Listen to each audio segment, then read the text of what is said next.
अष्ट विनायक है, महाराष्ट्र में बड़ी मान्यता है अष्ट विनायक की। पर कभी आपने सोचा कि विनायक 8 ही क्यों है, 7 या 9 क्यों नहीं है, 6 या 10 क्यों नहीं है? हमारे यहां कोई भी चीज बगैर कारण के नहीं है, बगैर तर्क के नहीं है। अच्छा, कभी आपने सोचा कि भगवान गणेश का शरीर मनुष्य का है और सर हाथी का क्यों है?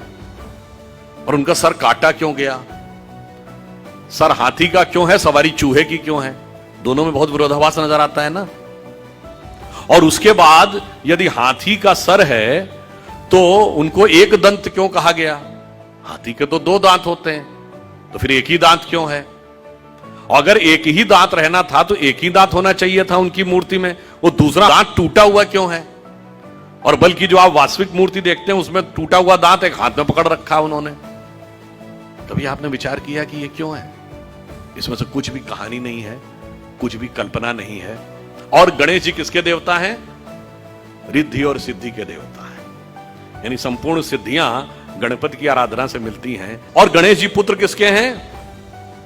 शिव पार्वती के। और शिव ने ही सारे आगम ग्रंथ दिए हैं, यानी जिसको आप कहते हैं ना, आपकी चेतना के जागरण के सारे स्वरूप भगवान शिव ने दिए हैं। अब समझिए गणपति के सारे जो स्वरूप हैं इनका अर्थ और तात्पर्य क्या है।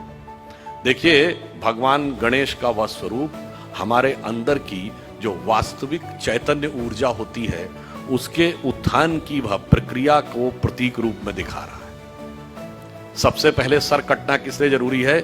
वह आप अंदर की यात्रा करके अपनी कुंडलनी शक्ति को तब जागृत कर सकते हैं जब पहले आप अपने अहंकार को नष्ट करने में सफल होते हैं। तो आपका सर कटने का स्वरूप प्रतीक ये है। दूसरा, हाथी का ही सर क्यों है? क्योंकि हाथी की जो सूंड है, और आपने देखा होगा हमेशा गणपति की सूंड इस दिशा में यूं है, कभी ऐसे नहीं है। क्यों? वह उस शक्ति का प्रतीक है जो अपवर्ड्स है, यानी जागृत शक्ति, आपके शरीर की कुंडलनी की शक्ति जब वो ऊर्ध्व की तरफ होती है उसका प्रतीक है। और हाथी इसलिए है कि हाथी के मस्तक में गज मुक्ता कहा जाता है। माना जाता है कि हाथी के यहां मस्तक में एक मुक्ता है तो वो ब्रह्मरंध्र का प्रतीक है।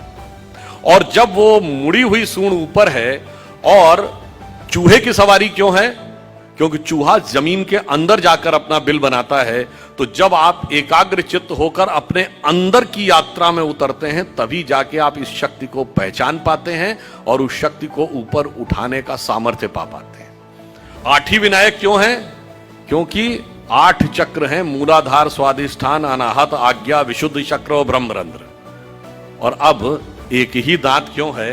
क्योंकि जब आप आज्ञा चक्र से ऊपर जाते हैं तब द्वैत के साथ वह यात्रा नहीं हो सकती, यानी संसार और ब्रह्म 2 में से एक को ही चूज करना पड़ता है। तो वह दांत टूटा हुआ क्यों है?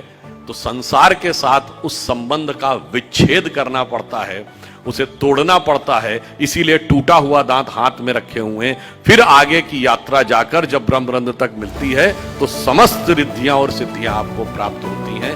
यह उसका प्रतीक है।